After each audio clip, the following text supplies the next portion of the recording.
All right, welcome to week 4 of Unleash Your Inner Game Dev, a free online course for Charles Sturt University, the IT Masters. And I'm Jamie T. Bentley, and I'll be running you through this week's lecture. This week, we're dealing with collisions, triggers, user interfaces, and metagame components. I'll just give you a quick rundown of what each of those are, and then we'll start getting into gameplay and working on that.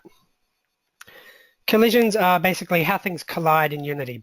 Anything with the ground or anytime a character interacts with something else, usually that's through two objects colliding. Triggers are similar to collisions in that they are a collision, except there is no force involved. So you can move through a trigger, sort of like triggering a doorway at a supermarket. User interface is anything that is a visual element shown to the user, but in this context, it's more to do with things like buttons, text, panels, things of that nature, not so much game art.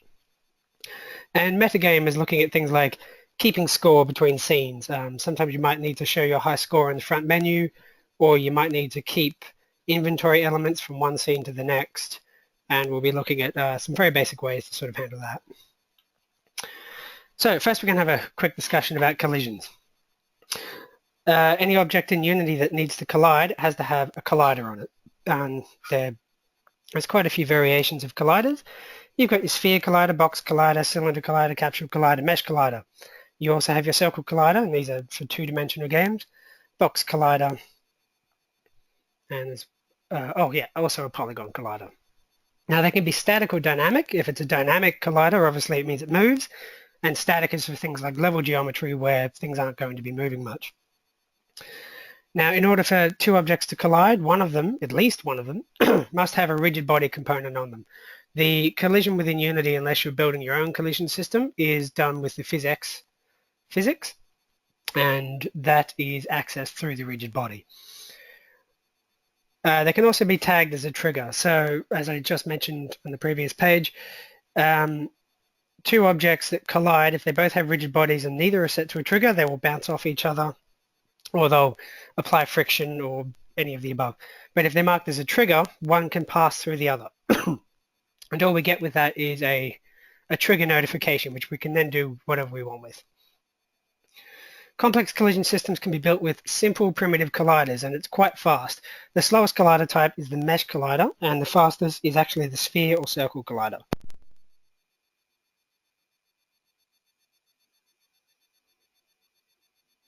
All right, so when you have a very large game, you really need, especially for mobile, you really need to consider the performance. So when you're using the primitive colliders, you can actually stack them up. So one object that might not make sense as a single sphere collider could actually work as 3 or 4. Or alternatively, you could have a box collider and a sphere collider on it. And this will often still be faster than using an actual mesh collider, although it's not as accurate. But for most games, you don't actually need very accurate collision. When you have things like cloth and other physical elements that need to interact at a very close sort of proximity to their colliders, that's when you need to start using mesh colliders, but they are very, very slow.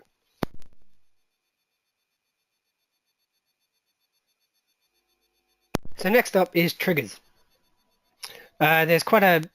You can use triggers for pretty much anything. You've got lap markers, triggering of game events, like turning things on and off for loading different levels, triggering audio, save points, automatic doors. Sometimes they can trigger AI.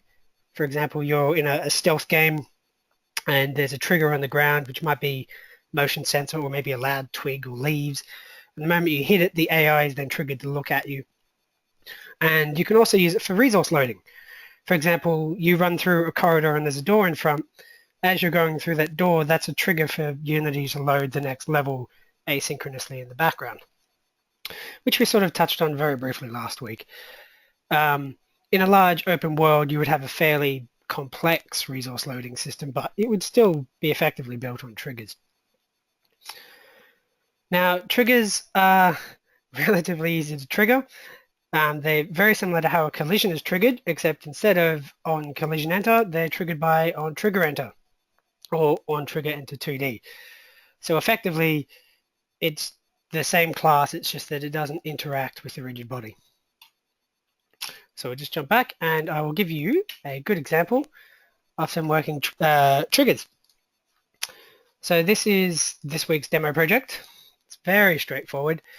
Now this is built with a cross-platform input manager, so you can just bring in the thumbstick to control from left to right. And here's just a little cube that rolls about, this is all built with a 2D system. Now we will notice that over on the right here I have this little cherry. And what this cherry is going to do is give us access to this top platform, which we can't reach by jumping. Actually, we can if we roll up the wall, but we're not really meant to be able to jump up there. So we need to trigger the platform. So the way that's done is we have set the collider on the cherry, which we can see on the right side here. It's just a standard box collider, but the isTrigger is set to true. So this means that it will not interact in the same way as everything else. Now I've just disabled that, so now we can bump into it and we can sit on top of it. If I now set it to isTrigger, it will drop down because it's now a trigger. So how does that work internally?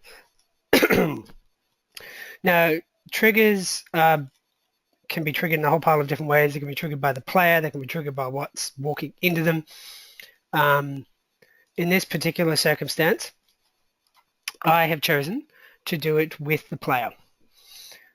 And we'll just have a look at this little piece of code here. Using the code very similar to the PowerPoint that I was just showing earlier. It's just triggered with onTrigger enter 2D, and then that passes the collider 2D information along. Now, what you'll notice is the top part where I'm doing the actual triggering, I am comparing it against the tag. Now, a very common way to just speed things up is because this is not a dynamic string, it becomes enumerable.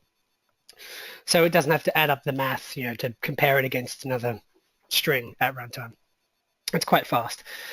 And then because it's a trigger, I know it's going to have the triggered action component on it. And so all I do is I simply get that method from the collider, which is other, and then I trigger it. So let's just have a look at this object. See this object here, our little cherry, has a triggered action component, which is what we're triggering right here, triggered action. And this is very simply put together. This is all in the example code. You don't have to do anything with this. You can use it as is. Excuse me. And it simply has an action and what it does, what object that will affect, a string if it's going to do something, and it's just a drop down in Unity which will allow you to go enable object, disable object, or endgame. So when player hits it, it gets past other. Is it a trigger tag? Yes, it's a trigger tag. Find that component, trigger. Jump to that. That now executes that piece of code. And now depending on what action I've set it to, in this case it will be an enable object, it will take the action object and enable it. So very simply, when we're playing it, just before we do it, we'll just grab that little guy there. You'll see that it has an action object and it is stairway. Stairway is just right here. You can't see it because it's off, but I'll just turn it on. You'll see these 4 little steps going up, and that's just been disabled. And I've just drag and drop that into the inspector right here.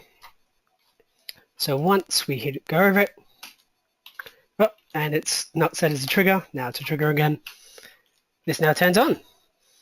So this is a very quick and very efficient way of handling your triggers.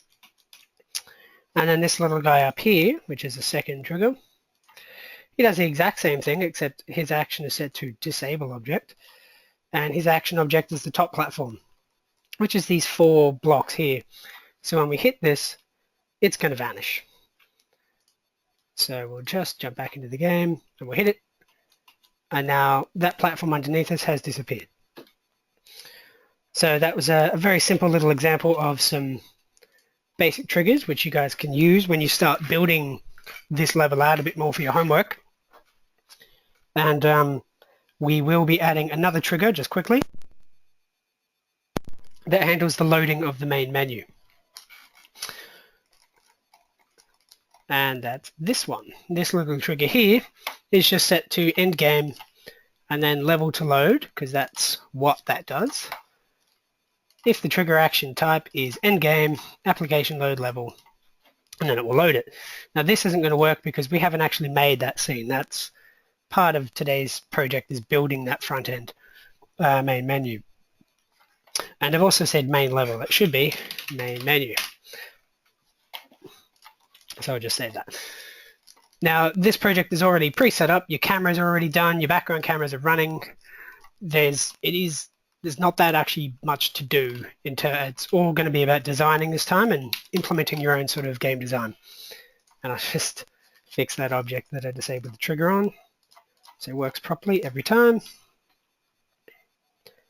Bam. All right, so that is the basics of triggering, and the same system will work in 3D or 2D. The only difference between them will be whether you trigger them with a on-trigger enter 2D or an on-trigger enter with a 3D collider. So that's the basics of that. Next, we're going to start looking at the Unity GUI. But first, I will take some questions about triggering and anything else that might be thrown at me.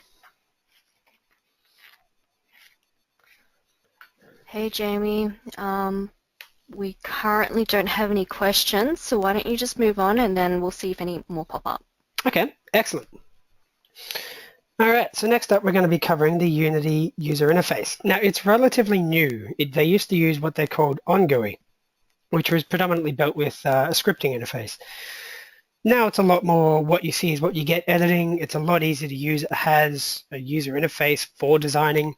It can be built to be screen resolution agnostic. It can be aspect ratio agnostic to some degree, depending on your designing. You can load it dynamically with resources.load because you can treat it as a prefab and its own self-contained little object. And you can also do quite a lot with it without actually doing any coding at all. So we're going to have a quick jump into Unity, not Visual Studio. And we're going to build a new scene. And we'll save that just because I probably made some changes to it. Now straight away, the first thing we're going to want to do is create a canvas. Now Unity will automatically make a canvas the moment we try to do anything. So if we just add a text, it will automatically build a canvas it will render. Now you'll notice that it has built this whole different window up here. This is purely screen space, and it uses a different transform system. It uses what's called a rect transform. Now it's specifically built for the Unity GUI, and it's very easy to use. So you can treat it as a 3D object, but you can also treat it as its own separate thing. So that's probably the best way to go forward. So if we have a look at game, we'll see that it's still rendering with the the default camera in the background. So that's our main camera that I'm changing the color with in the background. And then the canvas renderer, which you can see on the left here, is rendering that text on top. So any children of this canvas will be rendered if they're of appropriate layer. That layer, of course, is UI. And you can change that and things will disappear, or you can use it for multiple layers and complex masking and things like that. So the first thing we're going to do is we're just going to take this default, we'll call it a header, and we're going to give it a subpanel.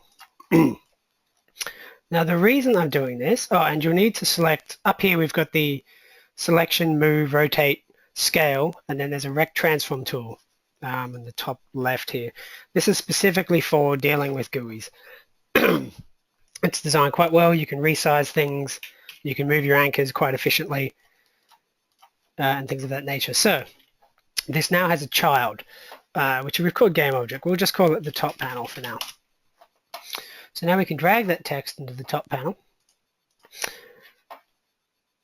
And now we can move the text about as we see fit. So I'm going to center that text. And I'm going to make it white, just so it's a little easier to see. And I'm going to choose best fit with a no maximum size. Now you see it automatically brings up guides and rulers, etc. This makes things really easy to work with. And we're just going to call this box scan. Now you're not in any way limited to using just text elements. You can also just bring in sprites and UI elements, which I'll be doing shortly. But it is very efficient with text, and I recommend that you really embrace the dynamic text ability. and that's just depending on how you've imported your font. Now what it also has built in is things like shadows. So I'll just exaggerate it somewhat so that you can see that shadow, but we now have a drop shadow which has been done with no art, just simply adding a shadow component. So when we render it, or when we hit the game view, we see, or what you see is what you get view of that. So that's the basics. We will now add another element, which is going to be an user interface. We're going to use a raw image. Just going to plop that there beside it. And in the art, there was actually a couple of spare art assets that were not used in game. You're free to use them as much as you want. So now we've got the, just some regular art assets in there. You could use these to make panel backgrounds or anything of that nature, because you still have control over each individual element with transparency and things like that. Also, these are all perfectly integrated with Unity's animation system. So that's running there, and these can also just simply have shadows put underneath them. Very simply. And it also supports outline, and you can also custom build your own effects. All right, so it's not the prettiest of visuals, but you can see that it is working. And that's now effectively our main menu. So I'm just going to go into Scenes and save this as the main menu. Now, right now, when I hit play, nothing happens. So that's not terribly interesting. So we're going to jump back into the game, and we're going to hit play. And now we're going to trigger that, which is the bottom right cherry, and see if it loads. Now you'll see that that's thrown an error, which says main menu could not be loaded because it's not added to the build settings. In File, Build Settings, you'll see that there are no scenes to build presently, so we need to put them in there. You can have hundreds of test scenes, but Unity won't build them for its final compiled version unless you add them in here. When you're only working with a single scene, you don't need to put anything in there, but when you're working with more, you need more in there. Also worthy of note, the first one in the list is the first one that will load after you compile. So you usually want your main menu to start before the game. So now let's close that. That build setting has been updated. Just jump over him. Now we've loaded to this scene. Now, you can add as much dressing to that as you want with fade screens that come on and off, etc. And you can do that purely through the animation system if you want. But for the sake of brevity, we're just going to be covering it with a fairly simple hard cut in the load scene at the moment. All right, so we've got our top section, and that's probably always going to stay there. I'm just going to build another one now, and just imagine these as small little panels. This would be the buttons, I suppose. Button panel, we'll call it. So I'm just scaling this to the size of the screen because everything is scaled relative to the screen aspect. So if I go to top panel and then I select the text, if you see me grab this right side, you'll see Unity attempting to scale the text. It's not done a very good job of it just there at all. It should. This is an ongoing bug with Unity. But rich text. Sorry, rich text, best fit. Let's make it bigger. So if you scale it, you can see the box scan. The text isn't updating in real time, but it would. I can actually simulate that. If we go here and then we change the aspect to a free aspect, we'll see that it just scales appropriately to fit. Now, the reason it's not scaling down is because I unticked best fit a minute ago. So if I re-hit best fit, you'll see that it will just fit regardless of the window resolution I've given it. So it's quite useful, particularly when you're dealing with mobile games where you might jump between a tablet, portrait, landscape, various different aspect ratios. Quite useful. All right, so now we have a button panel down here, and I'm just going to very quickly create a UI button, and this is just going to be quite large because we're imagining that we're going to be doing this on mobile. And the button object will have a child, which is the text of it, and we'll just make that best fit as well for the sake of ease, and it's going to be start game. So right now we have this, we hit play, it's all there. I can hit start game, and this will also work on mobile. There's no additional coding required to make that work with touch, It doesn't do anything. So we will need a menu logic or a script for it to do something. So what we'll do is we will create a new script. We're going to call it menu logic.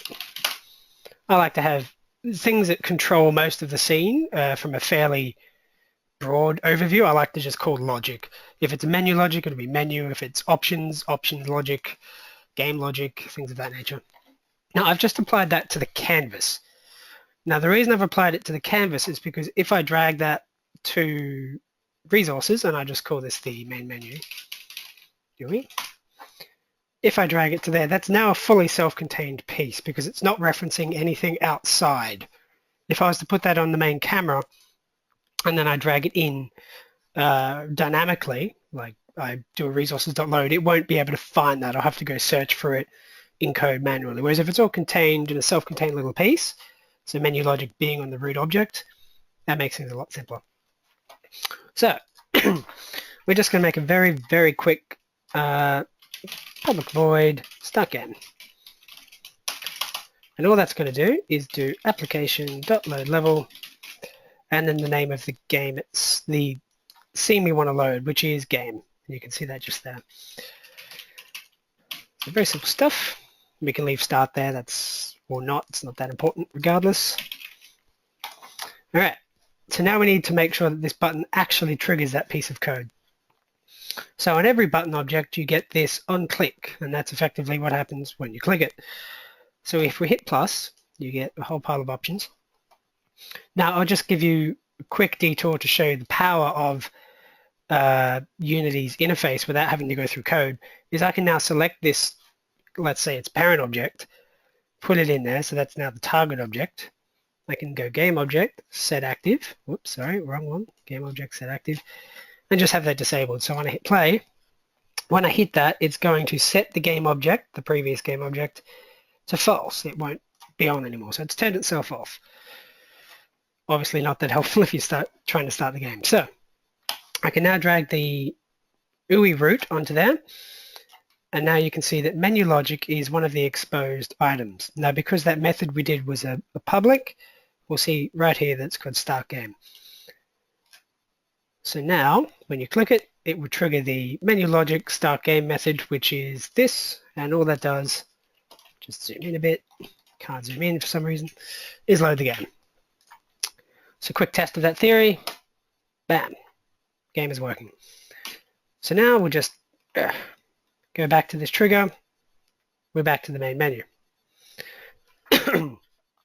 So that is the very early workings of how to build an interface. Now you can customize all of the art in this to be whatever you need it to be. For example, this start button, and you'll see I have other art in here. I can drag a see-through box there. Now, I must admit that's not quite as exciting a difference as I thought it was. However, we can now multiply that to be a different color. Probably not that, because that's quite a strong color. We'll just make it green for the sake of interest, and we can also give that a shadow if we want. Now, one of the relevant parts of the Unity GUI and what makes it so good for resolution independence is that is the see-through box object that I just built in Photoshop. It's pretty straightforward, except in the sprite editor on its import settings, and this is going to be hard to see on the streamed version online, but it has these slices, and I put them in from the corners, and that's called a sliced sprite. So when we scale it, it will only scale the middle items. So the middle right, middle left, middle top, middle bottom, and the middle. The top left, top right, bottom left all stay at their same size. So if I grab this object and I scale it, notice that the corners are not scaling with it. They're remaining the same size, just the other slices are scaling. So if I set this to simple, where it doesn't do that, you can see that it goes out of aspect ratio and it looks quite hideous. So we definitely want that unsliced, and then that effectively becomes resolution agnostic. It will work on any device regardless. So that is the very basics of the Unity GUI. And you can, as I was just saying earlier, it does support layering, it supports animations, you can trigger anything with it. You can amend it as you see fit. There's plenty of App Store plugins for it as well, because there are some things it doesn't do out of the box. You may have had functionality for an NGUI, for example. For example, it doesn't have pre-built animations built into it, like bounce-ins and fade-ins, sorry. But you can add those with relative ease, and it is excellent to work with, and it's very reliable. And I've just done that part. Okay, so now I'm going to take some questions before we move on to the next part, which will be metagame and scoring. Hi, Jamie. So the first question, we're just going to start from the beginning by Alan. Yep. He was just curious as to know whether or not the cherries you used are still prefabs. There can be. I'm not actually sure if mine were. Let me just check. Let's zoom in very quickly here. I don't know. I did not have them prefabbed, but you totally can just prefab them. And you could just drag them in there, and then bam, that's a prefab. And then, yeah, you could... So now there's one trigger there, and I'll just drag another one right to here. And now if I hit play in the scene, that did not work. Probably because it was a prefab, so it doesn't have the link to the object, which is what I was mentioning earlier with the UI components. If you have them referencing things external to the prefab, you will have some trouble with that. You'll need to write a bit of code that would then go find the appropriate object, but that's another prefab. I'll just drag in the stairway again into the action component, and now it's triggering appropriately. So you can prefab them, but no, they are not in the default project that I gave you. No worries. How do you make the GUI text change position based on the current view size? Change position or change size? Change position based on the current view size. Okay, so let me just jump into the scene. We'll have a quick chat about anchors. All right, so in the main menu, you'll see that I built these little top layers right here. Now, I know this is going to be kind of difficult to see in the web view, but in the top right, in all the corners, you see these little triangles. Now, those are the anchors. Those are anchored to the screen aspect ratio. They're resolution independent, whereas these little boxes may not, their little points may not be. So when I change the size of the screen, and I'll just do that here. So let's say squish it. Because they are anchored, they will do the exact same thing. They will clamp to it. So all these boxes in here, I've anchored them in the exact same way. Now, let me just scout this out. So because of these anchors are here, rather than measuring per pixel like the actual pivots would, or pins, or whatever you want to call them, it will go, 5% from the top, 30% from the left, because that's how the anchors work. It's very well done. It's basically automated for you. However, there are some niche cases where if you want to support both portrait and landscape, you need to be very smart about how you design things. Alternatively, you can just turn off one interface and turn on another when you detect the rotation. Yep. Sorry, next one. What determines the first scene loaded? All right, first scene loaded is the file build settings. The first in the list, so index of 0 in the scenes to build. Scenes in build, sorry. So normally in a mobile game, when you start, that will be your initialization screen or your main menu. I say initialization screen because often you want to load all of your plugins, your ads, your metrics, etc. Prior to loading that front screen, so you don't get any jittering on your main menu. But whatever's 0 in there is the first to load.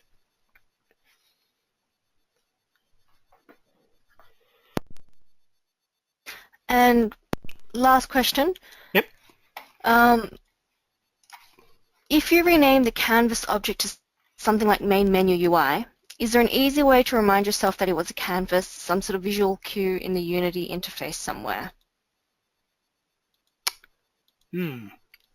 That's a valid question. Not that I'm aware of, except for the fact that you'll be able to see it as an object, but it does have the canvas renderers on it, but in terms of in the hierarchy, no, you would have to write a custom solution for that. Of course, you could always just call it canvas, and then that problem is sort of, for the most part, dealt with. All right, so that was the last of those questions. Okay, so metagame functionality. Metagame is basically the next level above prototypes or basic gameplay. For example, your basic gameplay of Mario, which is always the best example to use, is running, jumping, collecting coins. However, Mario also has a map, and on that map it keeps your stages of unlock, how many stars you've collected, the scores you've collected, how many lives you have. These all fit into the metagame sort of genre or category, I suppose. And it's not just limited to basic things in platformer games. It could be things like items you collect in an RPG and anything of that nature. So you need to store it. Now you can store it in a whole pile of ways. There's save point scores, there's player prefs. I'm sure I just mentioned that, player prefs. You can write your own binary format. You can write it as a text file. You can store it in a cloud. It's, there's a whole pile of different ways to do it. Or if you don't need to write it to disk, you can just store it in a static class.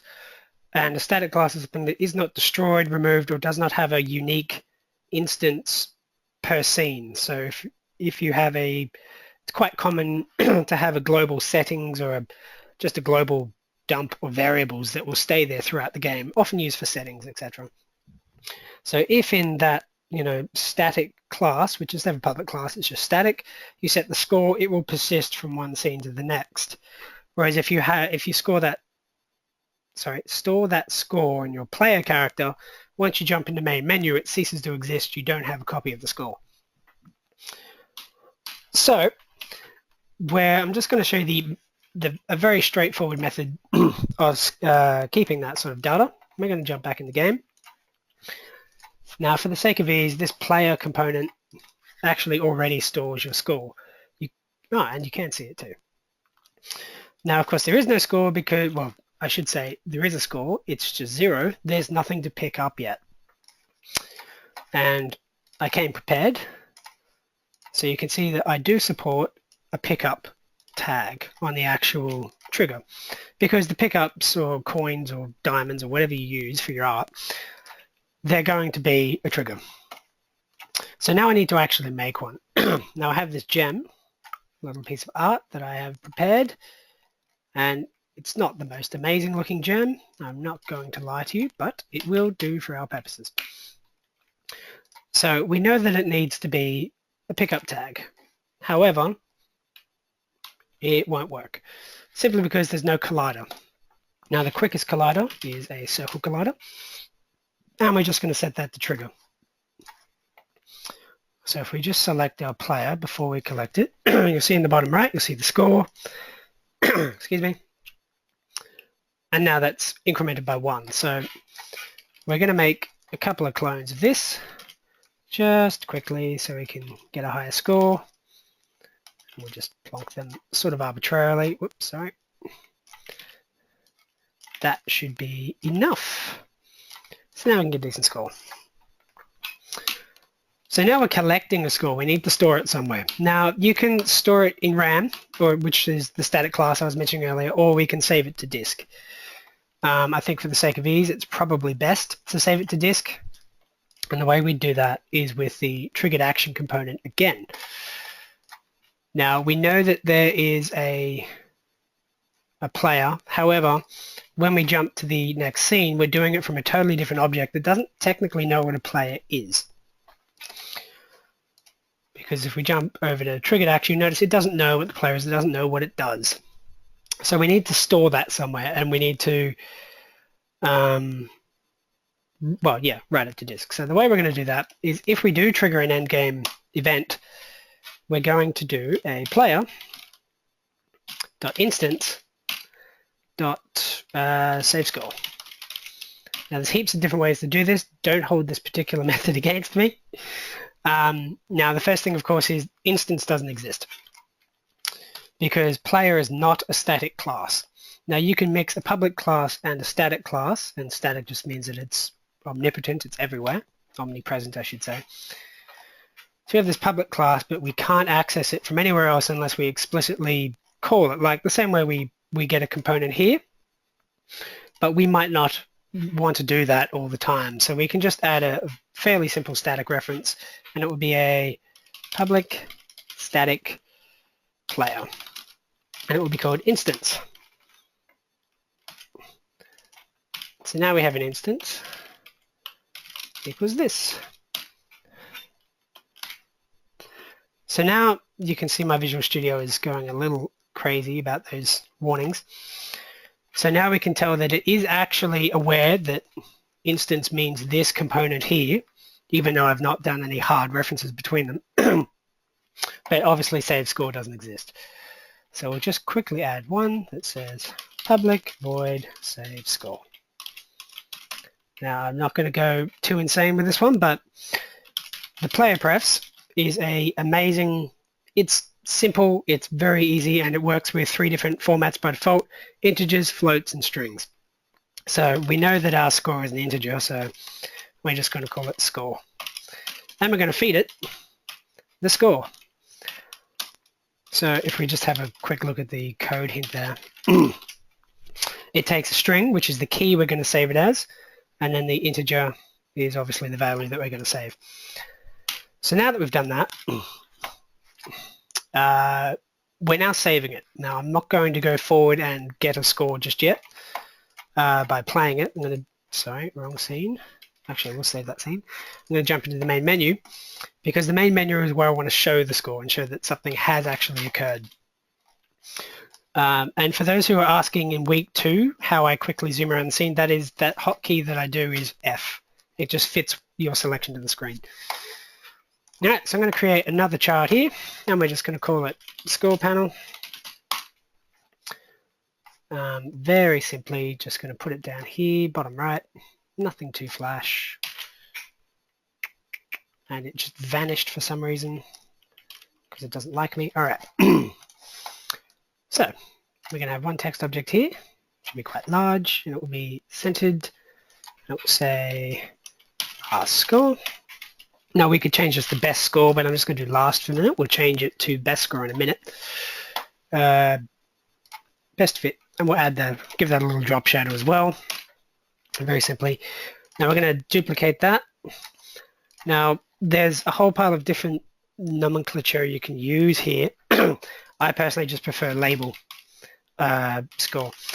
So when I have something called text, I know that I need to edit it through the code or it's going to change. If it's a label, it won't change. That's just my own personal rough naming convention. It doesn't always stick, but it's a good start when you're trying to figure things out. So I'm just going to set that to 0, and we'll just move the anchors to the side. So by default, obviously, score is 0. Now, there is no hard link between this 0 and the actual score yet. We're going to need to update that with logic. So what we need here, we need to make sure that it includes the Unity interface library. So that should now work. Now on load, on start, which I mentioned earlier that we may need later, and we do. First, we need a link to this text object, and that's just going to be a public text score text. So no rocket science there. Now text you can edit any of the things on a text object through code, absolutely any of them, and we're going to do that with score text.text equals playerprefs.getInteger score, and we're just going to add the extra definer, which is the default value of 0. And you'll notice that it's saying it can't convert into a string. Well, thankfully with C# that's not such a big concern. So just have a quick look at that while I have a drink of water. All right, so when we start, absolutely nothing is going to happen that's very exciting. You'll see the score is still 0. So now we're going to start the game, collect a few goodies. Now we can't see the score on screen here, but we might add that in a few minutes. And then we're going to jump back to the other scene, and we'll see that the score is still 0. Why is it 0? Because I forgot to link the actual score text. However, that might actually be advantageous. So now I'm going to link that text object, which I'm going to call text score, just so it's a little easy to see. So now if I click this, we can see we've linked it appropriately. Just update the prefab. Now, I've stopped the game, but we still wrote a score to disk. So when I hit play, that last score is now updated from disk. You can see that I've collected 5 goodies. And the reason for that is player prefs it writes something to disk. It doesn't write it just to RAM. So if I close Unity, reopen Unity, it will still be set to 5, or whatever my best score was. So that's quite handy. Now you might be thinking, well, why can't we see the score in-game? Well, we can easily add that with the exact same methodology, but, you know, slightly simpler, I suppose. And we could do that by jumping into the game scene. So where is our game? It's all the way down here. So now we're just going to add an UI text, and we're just going to put it up top for the sake of ease and make it quite large. Maybe not that large. Just going to set that to 0. So now we're in the game scene. I'm just adding another interface, user interface, the canvas effectively. And we're just going to call that in-game canvas. And just as a good habit, going to keep that as a prefab. Don't have to do that, but if I wanted to use it on more than one level, that's the easiest way to do it. Okay, so once again, we'll start the game. You can see that the score is up top, but it's not actually doing anything all that interesting. So there's a few different ways we can do this. We can have a global score system, or we can simply have a trigger on the player itself that then updates the score. Both of these methods are absolutely fine, but for now we're just going to have an UI text, which we'll do up here using unityengine.ui public text score text. So when the score updates, we're just going to go down here and just add the exact same thing. Now, I do recommend that when you do this for a large game with a bit more meat behind it, you would move as much of the actual UI code itself to the in-game canvas, and then it would probably track scores separately, or at least get triggers to update, which is a fairly efficient way to do it. It means that there's no scene dependence going on, which is good, because if you want to use that in a different scene, you don't want to be sitting there linking things. Score.toString. So now we're playing, we can see that the score here. Now, of relevance, we know that we've already stored a best score. Whoops, I need to link it now. It's my player text. So we can now collect, and that score updates. That score is coming from the player itself, not from disk. So it's not doing quite the same method that we used, and I'm not sure why clouds magically just appeared, but so you can see our last score was 7. So 1 second while I just check my notes. Okay. So that's all working okay-ish. However, what we do have is a total dependence. Here, this player must have a score link. So, for example, if I just apply that player object, which I'll zoom to the right level. So let's say we're doing a slightly more dynamic game. We might not spawn in the correct spot. There's no player at the moment. And you can see that the camera's not a big fan of that either. So if I drag the player in, it will now behave just like a player, except you'll notice that the score text isn't working. It's not linked. So when it goes to update, it will throw nulls, etc. So now what we need to do is start to think about modularizing it somewhat. And a really good way to do that, as I was mentioning, is with a static class. And we can just call this in-game UI And we're just going to put that onto the in-game canvas once it compiles. There we go. And just before, like I did for the player itself, I can do a public static in-game GUI called instance. And that instance is going to equal this. Now it's up to you to make sure that this object doesn't already exist. If it does, you need to delete it. So you could go if player.instance does not equal null, and then you can destroy one and replace it with the next one. But I'm fairly certain there's only going to be one in-game canvas. So now I'm just going to quickly double up on code that we did from before with the using Unity engine, using Unity engine.ui, and then we're going to do a public text score text. Sorry. And we're going to get rid of all this because we don't need it. And we're just going to have a public void update GUI. That's all that does. Okay, so where is our player? Over here. So this business here where we're hard linking to the score text, that needs to go away. And we're not going to do it that way anymore because it's poor form.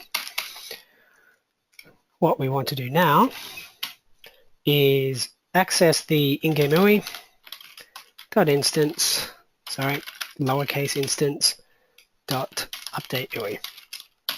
Because we've just changed the score, we're now reminding the in-game user interface that it's time to update all of your displays. Now, in this particular instance, that's just going to be the score. It's not going to be that exciting, but you'll see what I mean by modular. I'll be able to drag in the player dynamically, and it will just automatically link to the interface without having to manually drag and drop, which makes your life a lot easier. It's automating a lot of the linking you'd have to do otherwise. So the in-game GUI at the moment, score text.text equals, now the same way I'm accessing the static instance of in-game, I'm also going to do for the player and access the score. Oh, and I will need to convert it to a string. So we have no player. Now we're going to drag in a player from the prefab pile. All right, now this error here, that's just the camera, which we'll update in a second. And we'll see that the in-game GUI is not working, and of course it's the age-old problem, I didn't link it. All right, so we'll drag in the player again. In he goes. So now the score is updating. I've just dragged him in. It's automatically found the user interface that it needs to update, and the user interface is pulling the data that it needs to from the player. Now, the other thing that's happening here is that the camera, which I had previously linked to that player before I deleted it, obviously it can't find what it needs either. Now, for those of you playing at home, you will notice that if I drag in the player after the fact, it means it, before I drag it in, it technically doesn't exist. So even if I do link it, it won't necessarily exist. So if follow trans equals null, so when it's not working, we need to look for it. If player.instance does not equal null, follow trans equals player.instance.transform. All right, we'll just return, because if it's null, we don't want it to execute all this code where it will have a bit of a heart attack. All right, so we notice it's not throwing an error, but the camera is also not moving because there's nothing to chase. So we're now dragging the player, and now the camera just magically knows that it's there. We've done the same thing, but we've removed our dependency on the inspector. There are some other benefits to doing this, and that is, particularly when you work in teams, if people start playing with your inspector properties, things can break.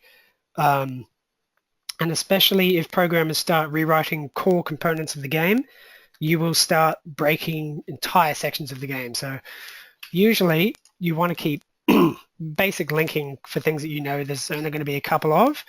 Either keep them in one game logic that you then everything links to, or keep them as statics. Statics aren't necessarily the best way to go, but depending on your use case, for example, a one-player game with a single camera, it's probably quite a good way to go about it. So there's probably going to be quite a few questions about that one. So I will fire up for some questions. So this time what I'll do is I'll start from the bottom and Okay. for the most recent question, and we'll work our way up. All right. So is in-game UI a reserved word? No, that's just one I made up. Awesome. Okay. Does Unity have something similar to XAML binding, i.e. label text is automatically updated each time score variable changes? You can add delegates, yes, and do things that way. Delegates, I personally don't really use them, but I mean, not for this sort of thing. I usually just manually trigger a method, but we sometimes also don't have various elements running. They come, they go, we turn them on and off. But yes, you can do things with delegates that way. What shortcut key do you use to perform the cloning, e.g. when you dropped lots of diamonds? Control D. And on a Mac, it's Command D, just duplicate. You could also use copy paste, Control C and V if you wanted, but I use D personally. Yep. Could you put it? Okay, I'm not sure what. Could you put it in a layer called Canvas? His question had two parts. So. Okay. So do you still have to have multiple versions of assets for the various resolutions and devices, particularly raster type images for things such as GUI? Yeah, that's a non-trivial question. It depends on your art style. If you are trying to get everything one-to-one, that is no scaling whatsoever, it's rendering it one-to-one with the screen, yes, there's no other way around it. My advice there would be don't, for the simple reason it's not 2009 anymore. Every screen is a different size. I mean, you used to be able to rely on iPhones all being, 480 by 320 or their later resolutions of 960 by 640, but they're not anymore. So you need to just think in a more, resolution agnostic sort of art style if you can. You can, of course, do it, and you will be loading textures in and out constantly, unless you only support one device. If you're building, for example, for a console where it's only going to support 720 or 1080, fine. You can do that without any issues. But for mobile, it's not terribly sensible to try to do everything one-to-one.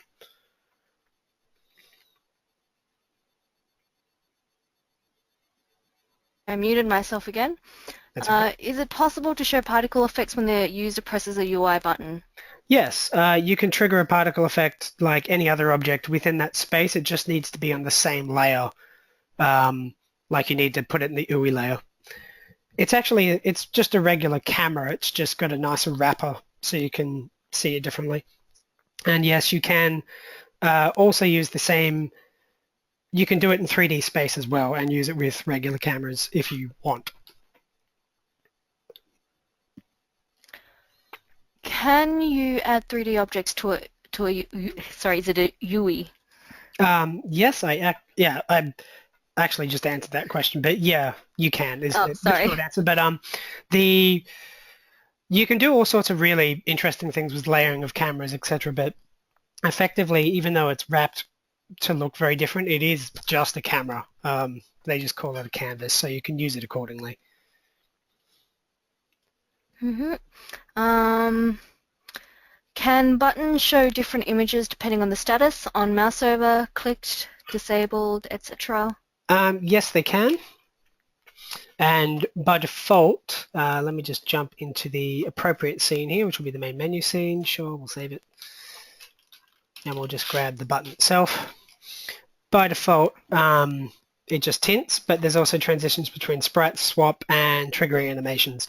Or, of course, you could actually just code your own, but by default, yes, you can do a sprite swap, and then you have a highlighted sprite, press sprite, disabled sprite, or an animation.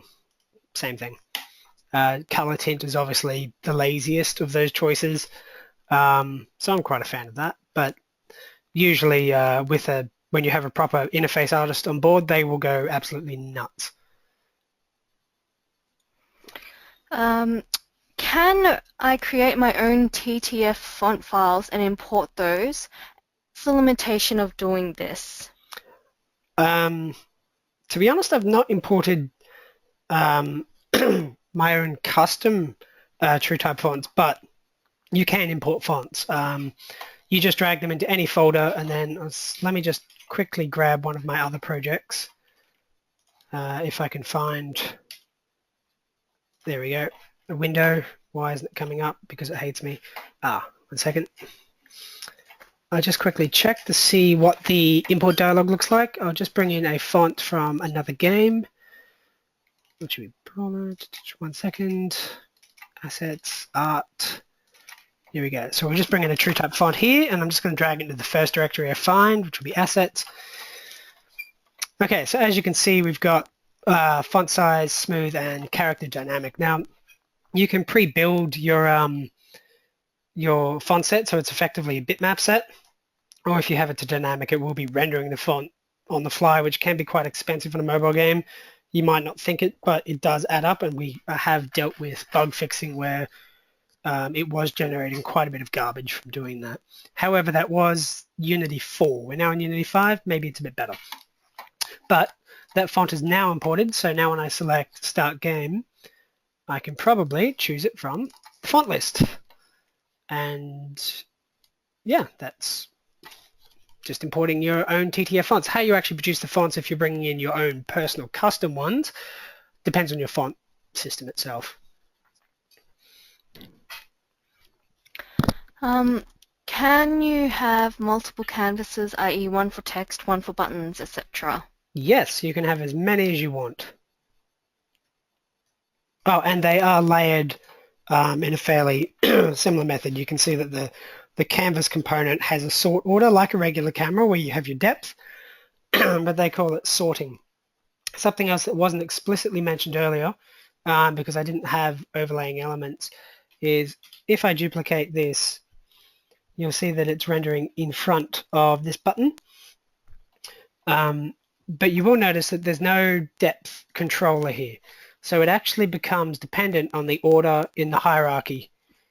That's a little trick that I didn't figure out for quite some time myself, but you'd think that it's usually alphabetical order, the order it was created in, but once you're inside the GUI, you need the one at the top renders first, the one at the bottom renders over. So I can just swap them back and forward like that. Little trick there for when you have lots of layers, etc. But the canvas system itself, you can have multiple of them. And then, yeah, they're just ordered with the sort order there.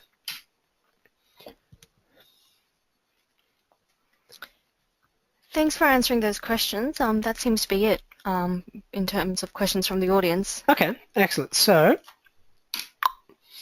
now there is a whole pile of further reading for you guys to look into. I've mentioned statics, and the Unity tutorial on that is quite helpful. There's also additional user interface stuff, because we've only just touched on the basics here. You'd be amazed what you can do with the Unity interface, so I recommend reading through that. And this is a video down here from the company who formerly made the game Homeworld.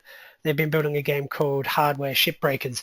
And it's an hour-long video. It's well worth watching, and it's fascinating to see how they deal with a massive project in Unity.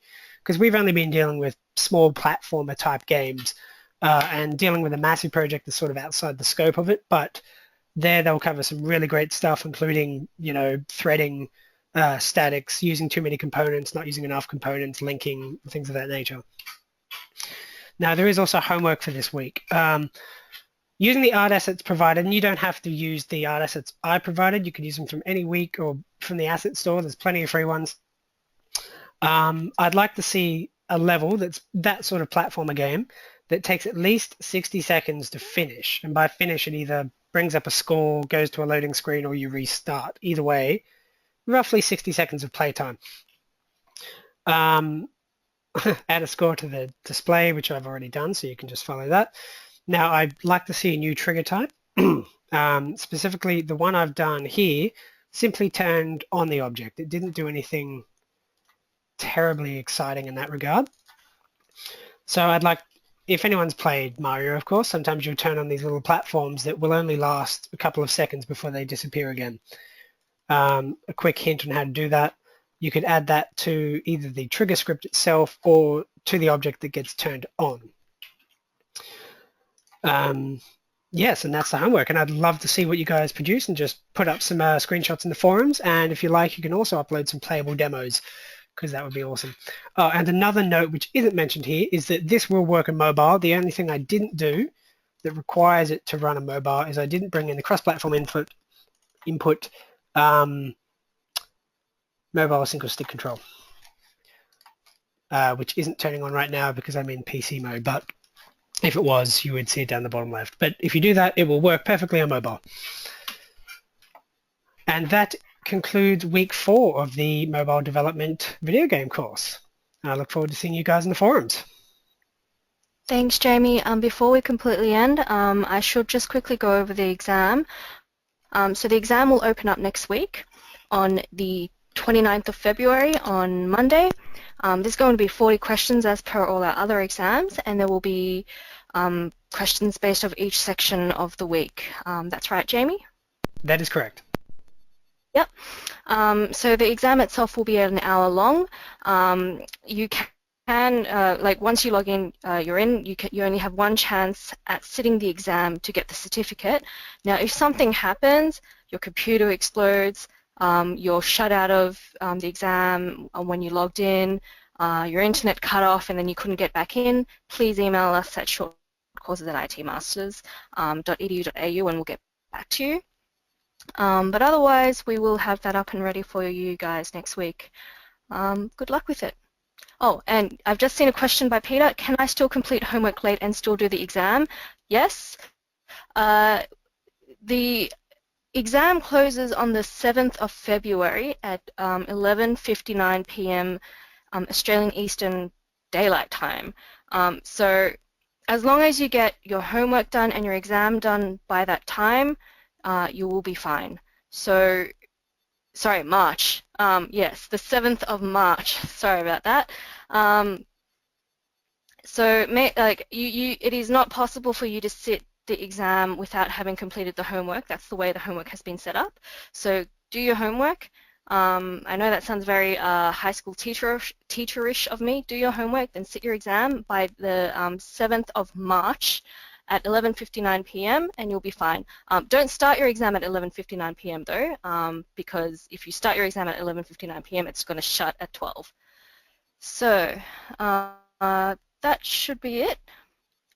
David has just asked, is the homework still submitted as forum posts or is an executable package required? Forum posts is fine. If you want to post a package, that's great. We really encourage that. We like seeing what all you students submit. So yeah, that's fine. That's pretty much it. Thank you very much, Jamie. No worries. Have a good evening, everyone. Thank you and all. Good luck with all your homework. Have a good night.